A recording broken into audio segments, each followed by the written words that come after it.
Hello बच्चों, आप लोगों का देखिए क्लास 9 का हाफ ईयरली एग्जाम लगभग खत्म हो गया है।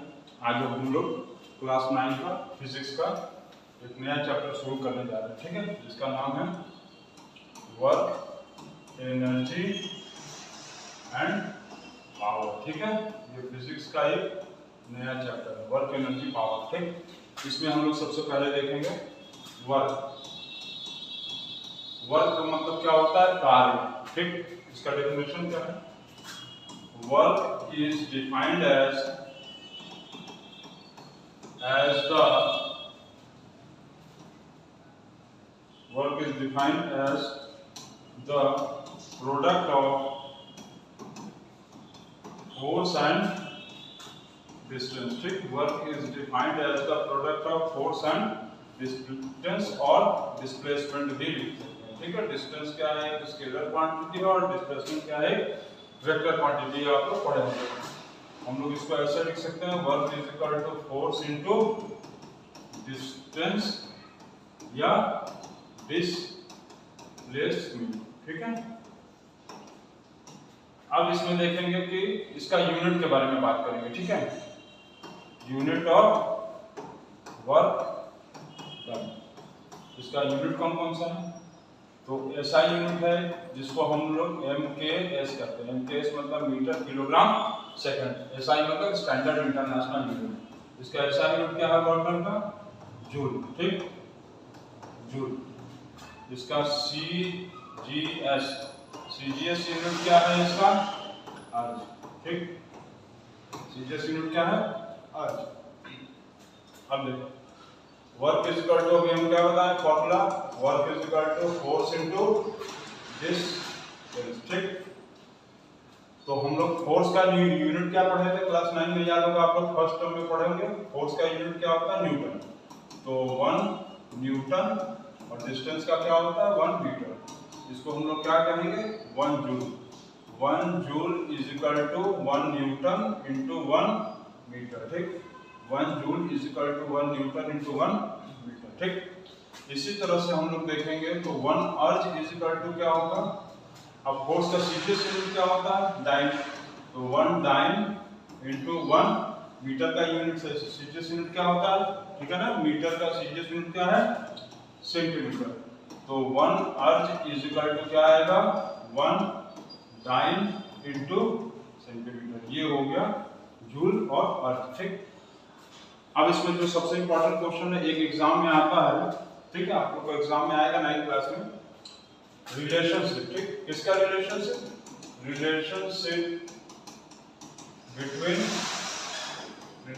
बिटवीन जूल एंड अर्ज, जो कि एग्जाम में आता है। बहुत इंपॉर्टेंट क्वेश्चन है। ठीक है, आप लोग इसको यहाँ ध्यान से देखिए। 1 जूल इज इक्वल टू, हम अभी क्या बताया? 1 न्यूटन इंटू 1 मीटर। 1 न्यूटन का मतलब कितना डाइन होता है? फर्स्ट टर्म में आप लोग पढ़ा होगा फोर्थ चैप्टर में। 1 न्यूटन में होता है 10 टू द पावर 5 डाइन। ठीक है, अभी हम कैसे है वो भी बता दे रहे हैं। 1 न्यूटन में 10 टू द पावर 5 डाइन और 1 मीटर का मतलब 100 सेंटीमीटर। ये कितना हो गया? 10 टू द पावर 5 और ये 2, 10 टू द पावर 5 और 2 जीरो कितना हो गया? 10 टू द पावर 7 जीरो। ठीक है, मतलब डाइन इंटू सेंटीमीटर। तो ये हो गया 10 to the power 7 dyne into centimetre को अभी हम क्या बताए थे? देखिए, डाइन इंटू सेंटीमीटर को अभी हम क्या बताए? अर्ज। ठीक, तो हम लोग क्या लिखेंगे इसके जगह? अर्ज। और ये आ गया 1 joule is equal to, 1 joule is equal to कितना आ गया? 10 टू द पावर 7 अर्ज। ठीक है, अच्छा अब एक चीज देखिए, 1 न्यूटन में 10 टू द पावर 5 डाइन कैसे आया था? क्लास 9 के फर्स्ट टर्म में आप लोग पढ़ेंगे फोर्थ चैप्टर में। फोर्स इज इक्वल टू क्या होता था? Mass into acceleration. ठीक है, याद है ना? Force is equal to mass into acceleration, मतलब force is equal to mass. याद है ना? Force is equal to mass. तो force is equal to mass का क्या यूनिट होता था? केजी। और एक्सेलरेशन का क्या होगा? 1 मीटर पर सेकंड स्क्वायर। ठीक, अब 1 केजी को क्या लिख सकते थे हम लोग? 1000 ग्राम। और 1 मीटर को क्या लिख सकते हैं? 100 सेंटीमीटर पर सेकंड स्क्वायर। तो कितना हो गया 3 जीरो और ये 2 कितना हो गया 10 to power 5 gram into centimetre per second square, ठीक है, पर सेकंड स्क्वायर। अब इसको हम लोग देखेंगे सॉल्व करेंगे क्या आएगा 10 टू पावर 5, ये gram centimetre per second square को क्या कहते थे डाइन, तो यही आता था 1 न्यूटन, क्योंकि फोर्स का यूनिट क्या है ऐसा यूनिट 1 न्यूटन। तो 1 न्यूटन में कितना डाइन आया 10 टू पावर 5 डाइन, ठीक है। अब इसमें देखिए और एक टॉपिक अब हम लोग देखेंगे फैक्टर्स affecting the force, कौन कौन से फैक्टर्स इफेक्ट करते हैं फोर्स को, ठीक। तो अभी हम लोग सॉरी फोर्स नहीं वर्क, हम लोग वर्क पढ़ रहे हैं। Factors affecting the work done, जो वर्क डन होगा कौन कौन सा फैक्टर्स इफेक्ट करता है, ठीक। तो फैक्टर्स में देखेंगे हम लोग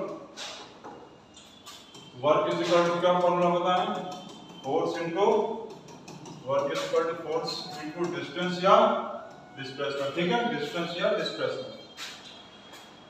तो कौन कौन सा फैक्टर होगा, फोर्स कैसे है डायरेक्टली, क्योंकि ये W is equal to F into S, distance को किससे डिनोट करते हैं S से, ठीक है, डिस्टेंस या डिस्प्लेसमेंट को किससे डिनोट करेंगे S से। कौन कौन सा फैक्टर्स हुआ फोर्स, फोर्स कैसे डिपेंड करता है डायरेक्टली, डायरेक्टली का मतलब वर्क ज्यादा मतलब फोर्स भी ज्यादा। सेकंड नंबर देखेंगे डिस्टेंस या डिस्प्लेसमेंट, डिस्टेंस या डिस्प्लेसमेंट जिसको हम लोग डिनोट करते हैं किससे S से। ये भी कैसे होता है डायरेक्टली, डायरेक्टली मतलब यदि फोर्स ज्यादा है इसका मतलब डिस्टेंस या डिस्प्लेसमेंट क्या रहा होगा, डिस्टेंस और डिस्प्लेसमेंट दोनों क्या रहा होगा, दोनों ज्यादा रहा होगा, ठीक। तो दो फैक्टर्स होता है वर्क डन, फोर्स और डिस्टेंस। इसको यदि और तोड़ेंगे तो हम लोग ऐसे देख सकते हैं फोर्स इज इक्वल टू क्या होता था मास इनटू एक्सेलरेशन, मतलब मास ज्यादा है तो फोर्स भी क्या होगा ज्यादा है, क्योंकि मास और एक्सेलरेशन फोर्स के क्या है डायरेक्टली प्रोपोर्शनल है। तो मास ज्यादा फोर्स ज्यादा होगा, और फोर्स ज्यादा है तो वर्क डन भी क्या होगा ज्यादा होगा, ठीक है। उसी तरह से एक्सेलरेशन यदि ज्यादा है तो फोर्स भी क्या होगा ज्यादा है, और यदि फोर्स ज्यादा है तो इसका मतलब वर्क डन भी ज्यादा, ठीक है। मतलब वर्क डन कौन कौन सा फैक्टर्स पर डिपेंड करता है, फोर्स और डिस्टेंस, ठीक है। किस पर डिपेंड करता है फोर्स पे और डिस्टेंस पे, और फोर्स किस पर डिपेंड करता है मास पे एक्सेलरेशन पे, ठीक है। तो हम लोग क्या कर सकते हैं कि वर्क डन कहीं ना कहीं किस पे डिपेंड करता है, वर्क डन डिपेंड किस पे करेगा फोर्स पे, मतलब मास पे एक्सेलरेशन पे और डिस्टेंस पे। मास एक्सेलरेशन डिस्टेंस तीनों में से कोई भी ज्यादा होगा तो वर्क डन भी ज्यादा होगा, क्योंकि ये डायरेक्टली डिपेंडेंट है, ठीक है। इसको हम लोग और एक तरीके से कैसे लिख सकते हैं फॉर्मूला बनाकर, work is equal to force into distance, ठीक है, work is equal to force into distance. Force को क्या लिख सकते हैं mass into acceleration into distance का मतलब ऐसे, ठीक। तो वर्क डन का एक फॉर्मूला बनकर के आया, वर्क डन का एक फॉर्मूला बन के आया फोर्स, फोर्स को थोड़ी क्या है मास इनटू एक्सेलरेशन इनटू डिस्टेंस, ठीक है। और डिस्टेंस या तो और क्या लिख सकते हैं, अभी क्या बता रहे हैं डिस्टेंस और डिस्प्लेसमेंट, ठीक है। अब इसमें हम लोग 2-3 क्वेश्चन लगा के देखते हैं, ठीक है। जैसे मान लीजिए दिया हुआ है a body of mass 50 kg moves with an acceleration of 2 meter per second square for a distance of 10 meter. Find the work done, ठीक है। इस क्वेश्चन को सॉल्व करिए आप। तो कैसे सॉल्व करेंगे इसको, सबसे पहले क्या क्या गिवन है, मास कितना है 50 kg, ठीक है, एक्सेलरेशन कितना है 2 मीटर पर सेकंड स्क्वायर। सबसे पहले फिजिक्स का रूल होता है न्यूमेरिकल सॉल्व करते समय जितना भी गिवन है उसको आप लिख डालिए। ये डिस्टेंस कितना दिया है, डिस्टेंस को किससे डिनोट करते हैं, एस से, 10 मीटर, ठीक है। स्पीड नहीं, ध्यान देंगे, डिस्टेंस मतलब एस, एक्सेलरेशन मतलब ए, ठीक है। ये सब का आदत डालिए आप। मास का मतलब एम, ठीक। अब यहाँ पर वर्क डन का भी हमें फॉर्मूला क्या बताएं, फोर्स इनटू डिस्टेंस। अभी इसको हम और छोटा करके क्या कर सकते हैं, क्या बताएं, हाँ सही बता, force is equal to mass into acceleration और डिस्टेंस को एस। मास कितना दिया हमारा 50, एक्सेलरेशन कितना दिया है 2 मीटर पर सेकंड स्क्वायर, डिस्टेंस कितना दिया है 10 मीटर। तो सबको मल्टीप्लाई कर लो, 50 टू 100, 100 इनटू 10, 1000 केजी मीटर पर सेकंड स्क्वायर। तो हम लोग इसको इतना बड़ा लिखने की जरूरत नहीं, हम लोग क्या डायरेक्ट लिखेंगे, वर्क डन का क्या ऐसा यूनिट था, सही बताया, जूल, ठीक। कितना आंसर आया 1000 जूल, ठीक है। एक और क्वेश्चन दे रहा हूं, उसको बनाइए आप। Question number 2, a boy do a work of 5000 joule, ठीक है, 5000। A boy do a work of 5000 joule in climbing a ladder. Climbing a ladder. Mass of the boy is 100 kg। 100 kg बहुत ज्यादा मोटा आदमी हो जाएगा, ठीक है। 100, इसको हम लोग क्या ले लेंगे, मान लो 50 kg, ठीक है।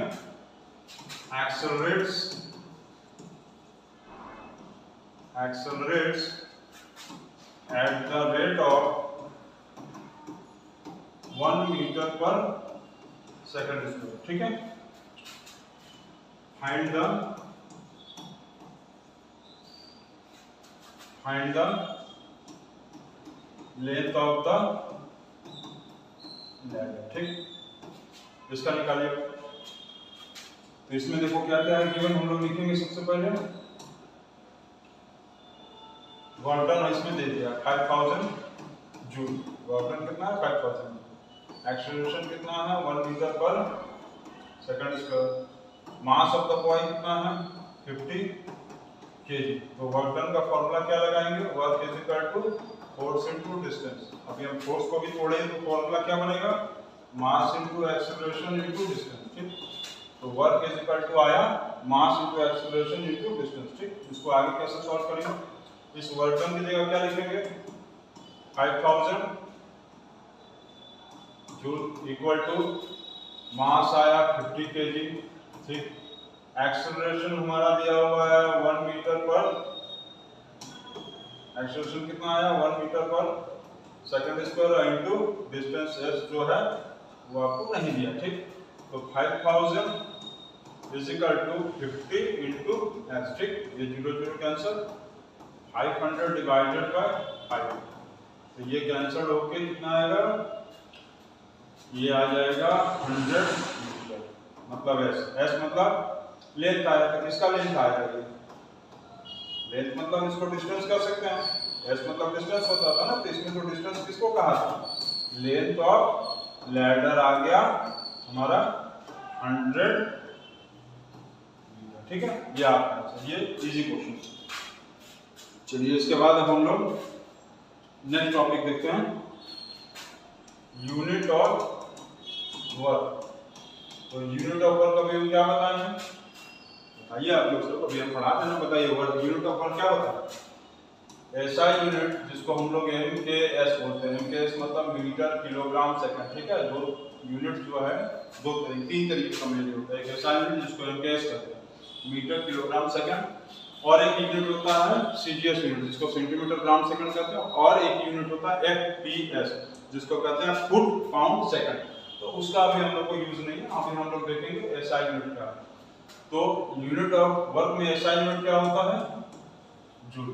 ठीक, तो 1 जूल को कैसे डिफाइन करना है, मान लीजिए 1 जूल को आपको डिफाइन करने के लिए कभी कभी एग्जाम में आ जाता है कि डिफाइन 1 जूल। ठीक, तो वर्क का फॉर्मूला क्या होता है, तो work is equal to force into distance, तो 1 joule is equal to 1 newton into 1 metre. अब इसी से देखिए हमारा डेफिनेशन बन गया है।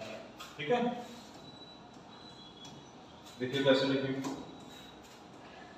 तो 1 जूल को क्या लिख सकते हैं, 1 joule is defined as the amount of work done when a force of, क्या लग रहा है, फोर्स लग रहा है ना, when a force of 1 Newton, force किसको लगेगा, बॉडी को लगेगा, तो 1 Newton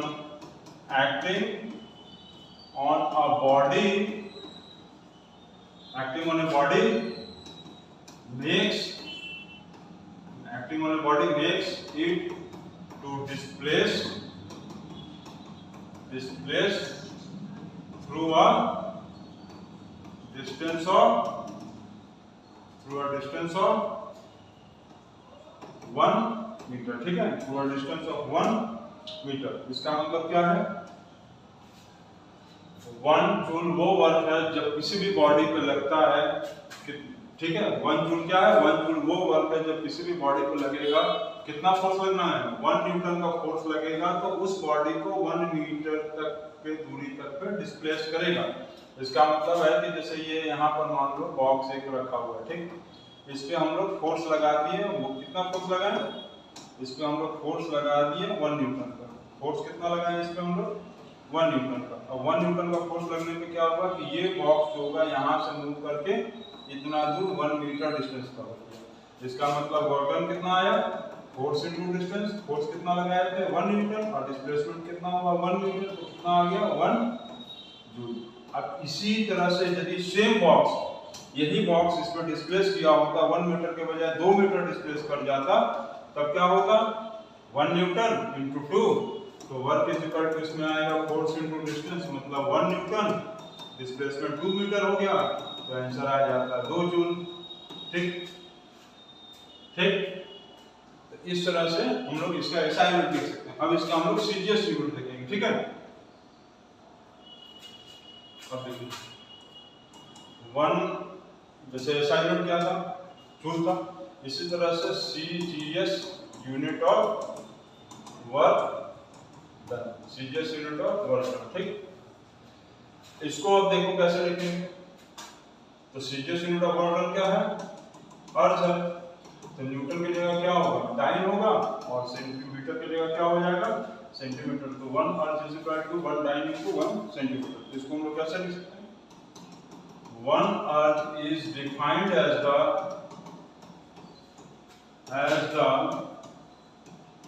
amount of work done when a force of 1 dyne acting on a body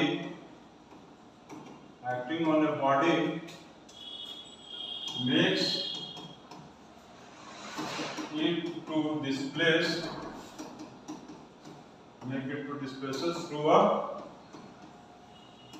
through a distance या डिस्प्लेसमेंट ऑफ 1 सेंटीमीटर। ठीक है, मतलब किसी भी बॉडी में 1 अर्थ का वर्क तब डन होगा जब उसके ऊपर एक फोर्स लगेगा, कितना लगेगा 1 डाइन का फोर्स लगेगा, और वो कितना डिस्प्लेस करेगा 1 सेंटीमीटर। मान लो हम चलो एक छोटा सा क्वेश्चन दे रहे हैं, यहाँ पर देखते हैं, एक बॉक्स है, इसमें फोर्स लग रहा है 1 डाइन का, और ये बॉक्स डिस्प्लेस कितना कर रहा है 1 सेंटीमीटर का। आप बताइए कि इसमें वर्क डन कितना होगा। ठीक, और दूसरे कंडीशन में सेम बॉक्स है, इस पे फोर्स लग रहा है 1 डाइन का, ठीक है, और ये बॉक्स जो है वो डिस्प्लेस कर रहा है 1 मीटर का। अब इसमें बताइए कि वर्क डन कितना है। ठीक, चलिए सॉल्व करके बताइए जल्दी से। देखिए इसको यदि हम लोग देखेंगे, इसमें वर्क डन कितना होगा फर्स्ट केस में, तो इसका वर्क डन कितना होगा, work is equal to force into distance, force को इसका 1 टाइम, डिस्टेंस 1 सेंटीमीटर, ये हो गया कितना आ गया जल्दी बताओ, 1 1 जा 1, 1 क्या आएगा 1 आज, क्योंकि डाइन इंटू सेंटीमीटर कितना होता है 1 आज, इसका वर्क डन आया 1 आज। ठीक, इसमें देखो, इसमें यदि वर्क डन हम लोग निकालेंगे तो फोर्स इनटू डिस्टेंस, फोर्स इसका 1 टाइम है, लेकिन इसका डिस्टेंस 1 मीटर दिया है, तो इसको हमको क्या करना पड़ेगा सेंटीमीटर में चेंज करना पड़ेगा, तो ये 1 मीटर का मतलब हो गया 100 सेंटीमीटर, और इसको सॉल्व करेंगे तो इनको आएगा 100, तो यहाँ पर क्या आएगा 100 आज, तो यहाँ पर जो वर्क डन आएगा वो कितना आएगा 100 आज, यहाँ पर क्या आएगा 1 आज। ठीक, क्यों, क्योंकि जब सीजीएस यूनिट लेंगे तो हम सेंटीमीटर में लेंगे, और यहाँ डिस्प्लेसमेंट कितना दिया था 1 मीटर। ठीक है, चलिए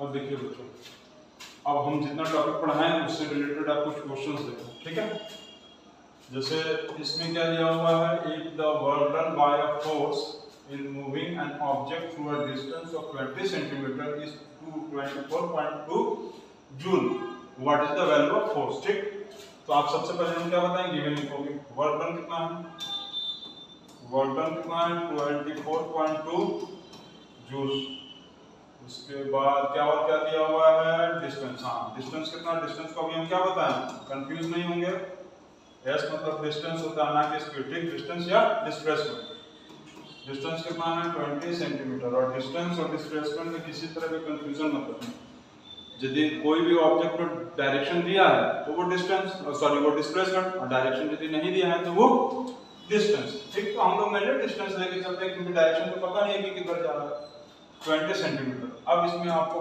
फाइंड क्या करना है फोर्स, तो वर्क का फॉर्मूला लगाओ, फोर्स इनटू डिस्टेंस, वर्क कितना दिया 24.2 जूल, फोर्स कितना दिया नहीं फाइंड करना है, और डिस्टेंस यहाँ ध्यान दीजिए, डिस्टेंस कितना दिया है 20 centimetre, then you will have to calculate the distance in meter, because work is equal to force into distance, and the formula for work is equal to force into distance, force is in newton and distance s is in meter, so we will have to convert 20 centimeter into meter, मतलब 20 by 100 meter। ठीक, तो 20 by 100, अब ये point हटाएंगे तो ये zero, ये cancel, ये जीरो कैंसल, तो 240। ठीक है ना, क्लियर है ना, समझ गए कैसे, आप फिर से देख लीजिए, यहाँ पर हम पॉइंट हटाएं तो ये क्या आएगा जीरो, अब क्या करेंगे कि ये जीरो से इस जीरो को कैंसिल करेंगे, ये जीरो से इसको जीरो को कैंसिल। ठीक है, 242 is equal to f into 2, ये 2 इसको काटेगा तो 121 क्या आएगा न्यूटन, और यही फोर्स का यूनिट होता है न्यूटन, तो यहाँ पर लिखेंगे Newton 121 Newton, this is the. ठीक है, चलिए आप एक क्वेश्चन हमसे हम आपसे पूछ रहे, बताइए आप में लोग में से कोई भी बता सकते हैं कि इंदिरा गांधी मरने के पहले क्या थी, चलिए बताइए इंदिरा गांधी मरने के पहले क्या थी, नहीं पता है ना, हम बताते हैं आपको, जिंदा थी। चलिए नेक्स्ट क्वेश्चन देखिए आप।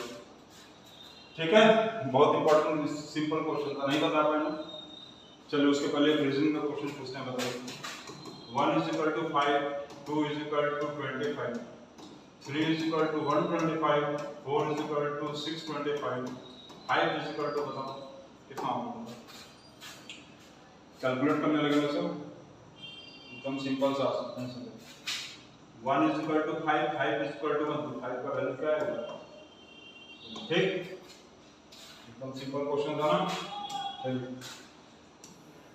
चलिए वापस आते हैं क्वेश्चन पे, हम लोग यहाँ क्या क्वेश्चन है, how much work when a force of 2 newton moves through a distance of 10 centimetre in the direction of force. ठीक, how much work, you will have to find the work find out करना है, force कितना दिया है Newton का मतलब force 2 Newton दिया है, और ये 10 सेंटीमीटर दिया है डिस्टेंस, ठीक, डिस्टेंस 10 सेंटीमीटर। अब हम नहीं लिख रहे, इसका मतलब समझ गए ना आप, एस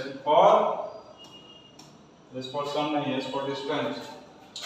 अब work is equal to force into distance, work find करना है 2 न्यूटन, डिस्टेंस सेंटीमीटर में दिया है तो you will have to calculate in metre, तो 10/100, 10/100, 0 0 कैंसल, 2/10 मतलब 0.2 जूल, ठीक है। अच्छा मान लो सेम इसी क्वेश्चन में find the work done in अर्ज में यदि पूछ लेगा तो क्या करेंगे, तो 1 joule is equal to 10 to the power 7 erg होता है, ठीक है। तो क्या करेंगे, 0.2 जूल का मतलब 0.2 इंटू 10 टू द पावर 7 अर्ज हो जाएगा, ठीक। इसको हम लोग ऐसे लिख सकते हैं 2 इंटू 10 टू द पावर, ये पॉइंट हटेगा कि ये 7 में से 1 लेस होगा, 10 टू द पावर जल्दी बताओ 10 टू द पावर 6, ठीक है। या तो ये आंसर भी सही है या तो दोनों आंसर सही है, ठीक है। चलिए इसके बाद हम लोग नेक्स्ट क्वेश्चन देखते हैं, बहुत इंपॉर्टेंट क्वेश्चन है, कॉन्सेप्ट बेस्ड क्वेश्चन है, आप चलिए पढ़ लीजिए। ये एक लैडर दिया हुआ है, ठीक है, एक सीढ़ी बनाया है, एक सीढ़ी है 2 ऐसे करके, मतलब इसका हाइट इसका हाइट इसका हाइट, ठीक है ना, समझ में आ रहा है ना, ये हाइट ये हाइट ये हाइट ये हाइट, मतलब कि सीढ़ी है जिसका हर एक डंडा मतलब हर एक स्टेप कितना है 2 मीटर का, 2 मीटर का एक स्टेप दिया, ठीक, 2 मीटर सेंटीमीटर, ये 2 मीटर दिया, ठीक है, मीटर तो बहुत बड़ा है, सेंटीमीटर इसको कर लीजिए, चलिए रहने दीजिए 2 मीटर है, ठीक। अब आपको लिखना है कि boy climbs a ladder each of 2 metre steps of 10 steps, ठीक, मतलब 2 मीटर का स्टेप है, एक स्टेप 2 मीटर का है और ऐसा ऐसा 10 स्टेप दिया हुआ है और लड़के का वजन जो है 25 kg है और वो एक्सेलरेट कर रहा है 5 मीटर पर सेकंड स्क्वायर के हिसाब से। आपको इसे लिखना भूल ही गए, क्या फाइंड आउट करना है, find the work done, find the work done, find the work done by the boy, work done कितना होगा वो बॉय से, चलिए कैलकुलेट करते हैं। Work is equal to force into distance, तो क्या करेंगे, फोर्स का मतलब mass into acceleration into distance लिख सकते हैं, ठीक है। मास ऑफ द बॉय कितना है 25 kg, एक्सीलरेट कितना किस स्पीड से कर रहा है लड़का 5 मीटर पर सेकंड स्क्वायर, ठीक। एक स्टेप कितना है 2 मीटर है, ठीक है, 1 2 3 4 ऐसे ऐसे करके 10 स्टेप्स दिया है और हर स्टेप 2 मीटर का, तो टोटल जो डिस्टेंस होगा वो कितना कवर होगा, टोटल डिस्टेंस तो 2 मीटर इंटू 10 स्टेप्स है, ठीक, 10 स्टेप्स है, कितना हो जाएगा 20 मीटर, ये आएगा इसका डिस्टेंस, टोटल डिस्टेंस 20 मीटर, तो 20 मीटर लीजिए, ठीक है। ऐसे तो 2 मीटर का स्टेप का सीढ़ी नहीं होता है, मान लीजिए मैं सीढ़ी है, तो 25 5 या 125 इनटू 2, तो ये हो गया, मतलब या ऐसे सीधा कर लो 5 to 10 100 2500 2500 joules is your answer, ठीक है, ठीक है ना, बहुत आसान क्वेश्चन है। फोर्स इज इक्वल टू हम लोग अभी क्या बताएंगे, work is equal to force into distance भी लगा सकते हैं, work is equal to force into force के जगह mass into acceleration, mass into S, work is equal to mass into acceleration into distance लगा देंगे। मास दिया था लड़के का, एक्सीलरेशन दिया था, एक स्टेप 2 मीटर का था, ऐसा वो 10 स्टेप चल रहा है, 10 से इंटू कर देंगे, ठीक है। चलिए लास्ट क्वेश्चन अब देखिए, ठीक है, ये तो बहुत वीडियो लंबा पड़ जाएगा, ठीक, अब इसके बाद का टॉपिक दूसरे वीडियो में बनाया जाएगा। और person of mass 50 kg climbs a tower of 72 metre, calculate the work done, ठीक। Work is equal to force into distance, तो work is equal to force की जगह क्या लगा सकते हैं, mass into acceleration into distance, क्योंकि इसमें फोर्स तो दिया नहीं है ना, न्यूटन का ही लिखा नहीं है, मास कितना है 50 kg। अब एक चीज आप लोग ध्यान देंगे कि यहाँ पर लिखा है कि person climbs a tower, tower कैसे होता है, ये है ना टावर, तो जब कोई भी ऑब्जेक्ट ऊपर या नीचे आएगा तो उस समय एक्सेलरेशन जो है वो रिप्लेस किससे होगा, एक्सेलरेशन ए जो है वो रिप्लेस हो जाएगा जी से, जिसको हम लोग क्या कहते हैं G is also called as acceleration due to gravity. ठीक है, एक्सेलरेशन ड्यू टू ग्रेविटी। जब कोई भी चीज ऊपर नीचे ऐसे ऐसे चलने लगेगा, ऊपर नीचे आने जाने लगेगा, तो उस समय हम लोग एक्सेलरेशन को रिप्लेस किससे करेंगे? जी से। ठीक, और इस ए की जगह क्या लिख सकते हैं हम लोग? तो फॉर्मूला क्या बन जाएगा? मास इनटू जी इनटू एस। ठीक, और उस कंडीशन में हम लोग एस लिखो, और चाहे या तो इसको हाइट लिख सकते हैं, ऐसे लिख सकते हैं m इंटू जी इंटू एच। क्योंकि कोई भी चीज देखो जब हॉरिजॉन्टल में चलता है, ठीक है, ये ध्यान दो, कोई भी चीज जब हॉरिजॉन्टल चलता है ऐसे या ऐसे, तो उस समय जो डिस्टेंस होता है उस डिस्टेंस को हम लोग क्या बोलते हैं? s। ठीक, लेकिन कोई भी चीज यदि अप एंड डाउन चलने लगेगा, वर्टिकल, क्या वर्टिकल अप एंड डाउन, उस समय जो डिस्टेंस होगा उस डिस्टेंस का नाम पड़ जाता है h। h फॉर हाइट, क्योंकि ये टावर ऊपर नीचे ऐसे है ना, मतलब आदमी ऊपर जाएगा फिर नीचे आएगा, इस कंडीशन में s की जगह h लिख सकता है। अब फॉर्मूला पे डाल तो इजी हो गया। मास कितना होगा? 50 kg। g का वैल्यू कितना है सबको पता है, acceleration due to gravity on earth में कितना होता है? 9.8 मीटर पर सेकंड स्क्वायर। कुछ नहीं दिया तो 9 लेंगे, नहीं तो कभी-कभी 10 भी दिया जाता है। और h कितना दिया है? 72 मीटर। ठीक, आप ये पॉइंट हटा दो, 0। अब क्या करेंगे कि ये 0 0 कैंसिल हो गया, तो 5 इंटू 98 इंटू 72, ठीक, 360 इंटू 90 मल्टीप्लाई करो, 0 98 से 48 करे 44 28, उसके बाद ये हो गया 0 9 से 24 कैरी 2 एंड 9 से 54 कैरी 5 27 32, तो 0 8 2 5 3। ठीक, कितना आ रहा है? 3528 जूल। आज भी कहेगा 10 की पावर 7 से मल्टीप्लाई करना, मल्टीप्लाई चेक कर लो, जैसे 48 34 24 28 8 2 5। ठीक है, मल्टीप्लाई बिल्कुल सही है और ये आंसर आपका सही है। ठीक है, अब इसके बाद आप लोग को नेक्स्ट वीडियो में इसके बाद का टॉपिक पढ़ाया जाएगा। ठीक है, ओके।